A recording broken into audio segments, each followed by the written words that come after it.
Assalamualaikum warahmatullahi wabarakatuh, tuan-tuan dan puan-puan. Hari ini kita nak cakap pasal debat. D-E-B-A-T, debat. Debat ini merupakan salah satu cabang pengucapan awam yang mengajar kita berfikir, mendengar jauh lebih penting daripada kita bercakap. Dalam debat ini akan ada satu pihak yang mencadangkan dan akan ada satu pihak yang membangkang. Dalam mahkamah contohnya, pihak yang mencadang ini perlu datangkan satu kes yang prima facie kes yang mempunyai asas yang sangat teguh sehingga tidak dapat digoyah oleh pihak yang membangkang. Manakala sebelah pihak lagi perlu membangkang segala cadangan yang diberikan oleh pihak pencadang. Dalam mahkamah ataupun bahasa perundangan dinamakan beyond reasonable doubt. Tugasnya adalah untuk mewujudkan keraguan yang munasabah. Maksudnya, kita perlu untuk meragukan kes yang dicadangkan oleh pihak pencadang. Bila sebut meragukan, tuan-tuan dan puan-puan, tak semua benda yang akan kita katakan perkara itu salah. Setiap perkara yang disebut oleh pencadang, salah. Cakap saja salah. Tak cakap lagi, memang salah. Tak, tuan-tuan dan puan-puan. Kita memilih topik-topik ataupun perkara yang salah, kita akan buktikan sehingga melangkaui keraguan yang munasabah. Sebab itu, tuan-tuan dan puan-puan, kita kena dengar.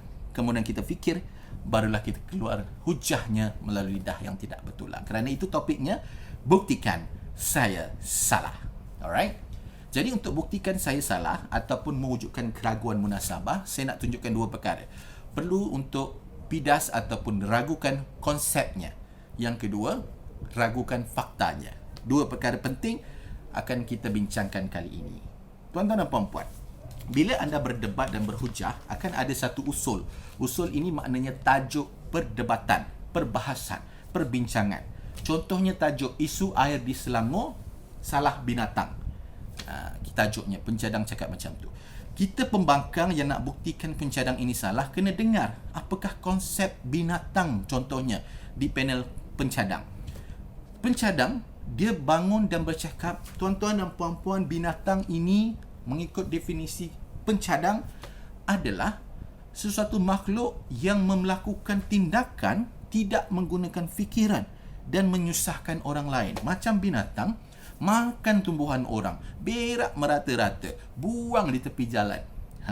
Keadaan ini sama dengannya 4 natang ataupun 4 kilang yang mengeluarkan hasil kilangnya tanpa rawatan dan kawalan. Akhirnya mencemarkan air di Selangor. Rupanya nak cakap 4 binatang tu adalah 4 kilang yang bertindak seperti binatang. Orang Terengganu cakap natang. Jadi natang ni lah yang buang sisa kumbahan ataupun sisa kilang ke sungai Selangor. Nampak? Kita bidas konsep terlebih dahulu. Kita cakap, tuan-tuan dan puan-puan, mengikut Kamus Dewan Bahasa, binatang ni ada 4 kaki, tak ada otak dan tak boleh bercakap. Dia tidak bertindak mengikut fikiran, betul. Tetapi bukan di kilang. Kalau nak disamakan dengan kilang, kilang ini bertindak mengikut apa yang difikirkan, tetapi bezanya untuk kepentingan diri sendiri. Nampak tak? Kita bidas konsep dan konteks mereka. Akhirnya konsep itu tidak boleh diterima. Sebabnya kilang itu ada fikiran, berfikir. Bezanya dia fikir untuk diri sendiri. Itu pertama. Kedua, bidas fakta. Bila kita dengar hujah pencadang, kita fikir, kita bagi tahu bidasannya. Contoh, kes Vivi Onah. Pernah dengar? Alright? Kalau tak pernah, cuba Google. Vivi Onah ni viral ataupun tular di media kerana ketika nak jawab exam, kawasannya di Pitas itu tidak ada line internet. Alright? Tidak ada liputan internet yang bagus, menyebabkan dia terpaksa panjat pokok dan sebagainya untuk dapatkan liputan internet tadi. Dan telah menarik perhatian Pak Menteri sehingga berlaku perbahasan di Dewan Negara. Kata Timbalan Menteri Komunikasi yang tagline-nya, tak benar jangan kongsi. Alright? Malangnya, dia ambil satu statement, dia kata Vivi Onah ni menipu saja, nak dapatkan perhatian saja. Saya dah cek, tak ada exam masa kejadian tersebut.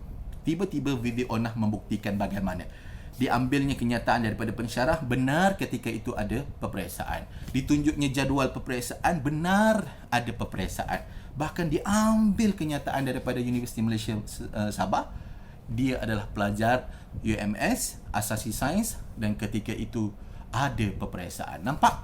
fakta itu membuktikan fakta Timbalan Menteri Komunikasi tadi salah. Akhirnya Timbalan Menteri mengakui kesalahan dan hujahnya terbatal. Jadi buktikan saya salah dengan menggunakan dua teknik ini. Semoga bermanfaat. Assalamualaikum.